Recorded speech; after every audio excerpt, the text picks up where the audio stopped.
গঙ্গাসাগরে ভাঙনের ভয়। কপিলমুনির মন্দির ভেসে যাবে না তো? কারণ মন্দিরের সামনে রাস্তায় আবারও ধস, আর এতেই বাড়ছে আতঙ্ক।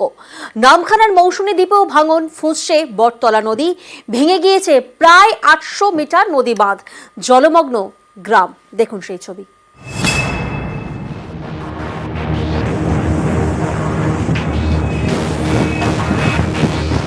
ফুঁসছে বঙ্গোপসাগর, আতঙ্কে গঙ্গাসাগর।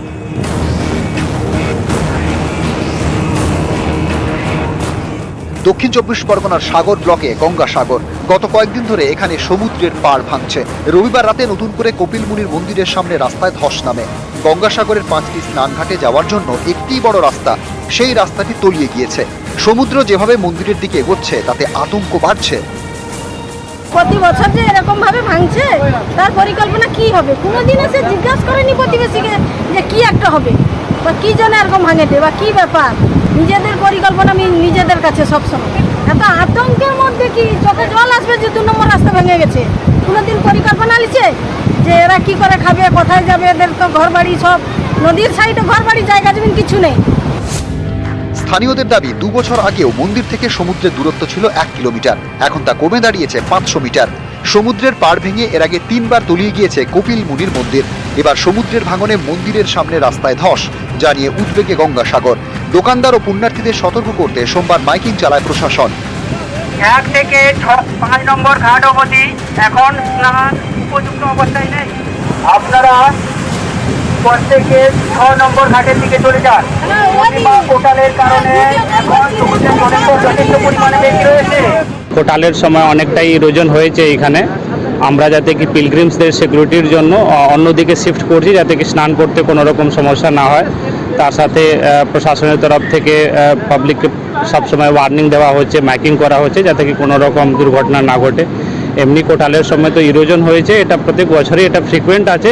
এবারে একটু বেশি হয়েছে, কিন্তু প্রশাসনের তরফ থেকে যা ব্যবস্থা নেওয়ার আছে সেটা অবশ্যই নেওয়া হবে।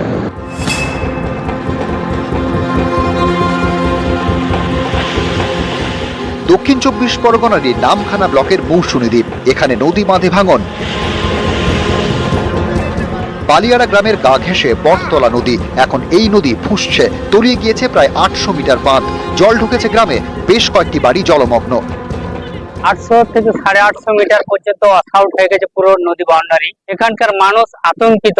এখন ডিপার্টমেন্টের কাছে এবং আমার সরকারের পক্ষ থেকে এই আশা আকাঙ্ক্ষা রাখছি, কংক্রিট বাঁধ যেন হয় অতি অবশ্যই। নদীর জলটা তো অত্যন্ত বেশি বেড়েছে, তো সে জায়গায় দাঁড়িয়ে আজকের কিন্তু এতদিন পর্যন্ত ঠিক ছিল, আজকের এই জ্বরটাই কিন্তু বাঁধটা ওয়াশ আউট।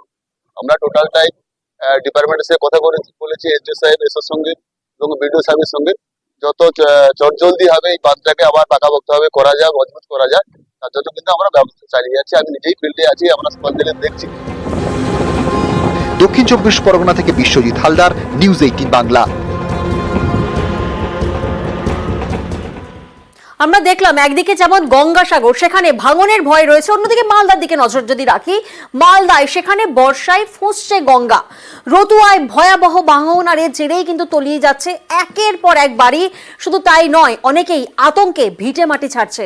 আর এসবের মধ্যেই সেচ মন্ত্রী এবং বিজেপি সাংসদের মধ্যে তরজা তুঙ্গে। এভাবেই ভাঙছে গঙ্গার পাড়। ভয়ে বুক কাঁপছে নদী পাড়ের বাসিন্দাদের।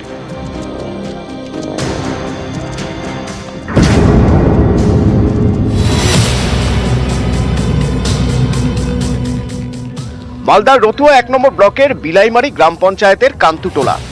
গত বছরের পর এবারও এখানে ভয়ঙ্কর গঙ্গা।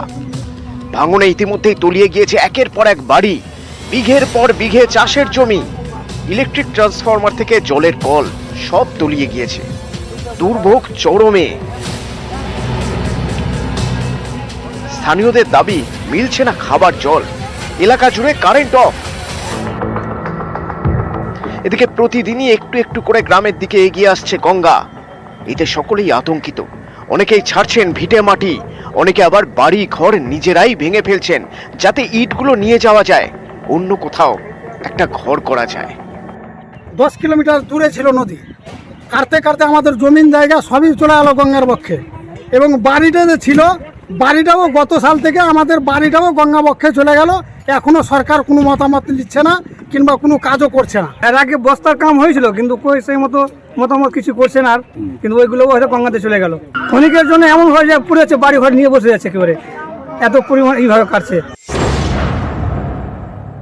প্রত্যেক বছরই এটাকে আটকে রাখার চেষ্টা করি। সেন্ট্রাল গভর্নমেন্ট থেকে একটা টাকাও আমাদেরকে দেওয়া হচ্ছে না। বারবার অনারেবল চিফ মিনিস্টার দিদি মমতা ব্যানার্জি উনি চিঠি লিখেছেন প্রাইম মিনিস্টারকে, উনি এটা নিয়ে আন্দোলন করছেন, উনি প্রশাসনিক লড়াই লড়ছেন, কিন্তু তারপরেও বিজেপি সরকারের কোনো হেলদোল নেই।